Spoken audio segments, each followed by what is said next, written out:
अस्सलाम वालेकुम जी। तुसां पे तकने हो पंजाबी सकाफत यूट्यूब चैनल। मैं तुहाडा अपना वीर खादमे सकाफत। सियाने आखने के अपने लिए तो सभी जीते हैं, मज़ा है कि औरों के लिए जिया जाए। तुहाडे सामने जड़ियाँ वीडियो और तस्वीरां चलन लगियां ये अज तो कुछ दिन पहला साडे जिला जेलम विच सैलाब आया और सैलाब नी वजह तो काफ़ी तबाहियां होईयां ते अपनी जगह ते हर बंदे इस विच हिस्सा पाया वै। जिली इंतजामिया मुखैर हजरात मुख्तलिफ तंजीमां अपना अपना हिस्सा पाया, लेकिन असें स्पैशल शुक्रिया अदा करने जितनियां तस्वीरां और वीडियो तुहाडे सामने चल रही हैं ये मिर्ज़ा असलम बेग वेलफेयर फाउंडेशन खुर्द जिला जेलम पाकिस्तान। ये उन्होंने नौजवान जेड़े खराजे तहसीन ने मुस्तहिक न।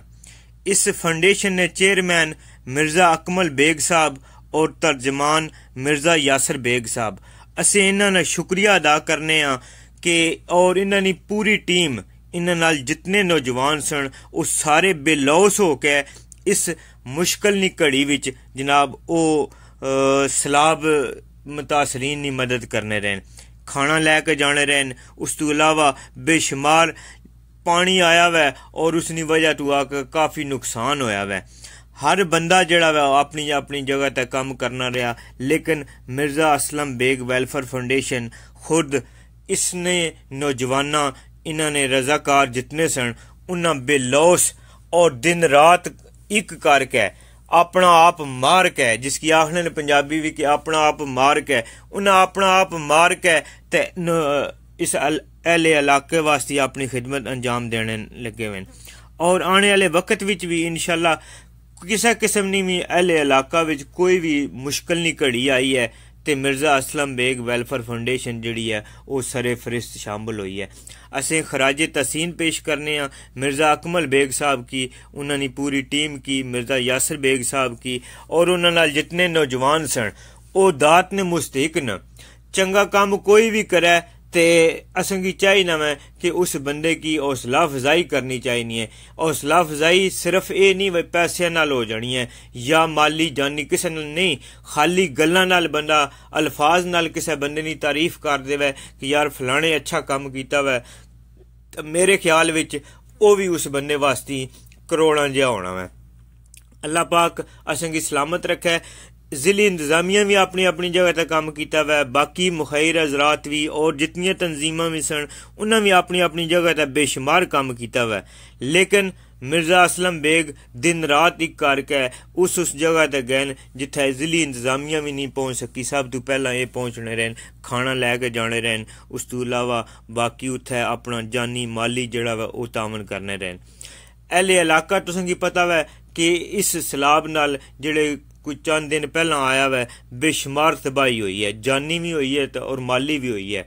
दुआ है कि अल्लाह पाक असें की आने वाले वक्त विच इ'यै जे अजाब तो बचावे। ये साडे वास्ते एक अजाब ही सी और इन्ना फाउंडेशन की तरफों और अहले इलाका की तरफों अकामे बाला अगे एक दरखास्त है कि मेहरबानी करके नाला बना पर बन बदया जावे, क्योंकि इस बन की वजह तो आके जड़ा वै ये इतनी मुश्किल पेश आई है।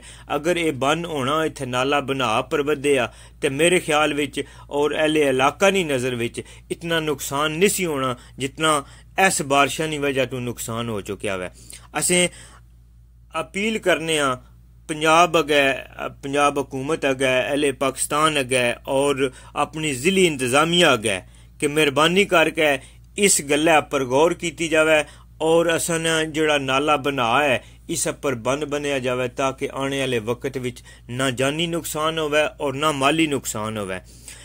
तुसें नौजवान वीडियो भी तकन लगे हो कि किस किस हालत विच केड़ी केड़ी जगह ते जाकर पहुंचन और केड़े केड़े तरीके नाल पहुंचन।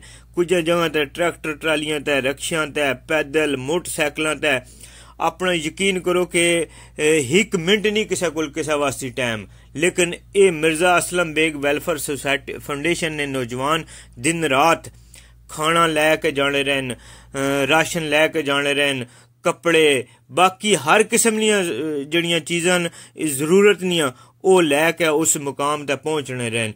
असें एक दफ़ा फिर इन्हां शुक्रिया अदा करने कि हर मुश्किल की घड़ी विच मिर्ज़ा असलम बेग वेलफेयर फाउंडेशन सरफरिस्त रही है। अल्लाह पाक इन्हें दुआ है कि अल्लाह पाक इन्हें की मजीद हिम्मत देवे, मजीद ताकत देवे कि इस तरह नहीं कोई भी साढ़े उपर मुसीबत आवे और ये फाउंडेशन सरे फरिस्त शामिल होवे।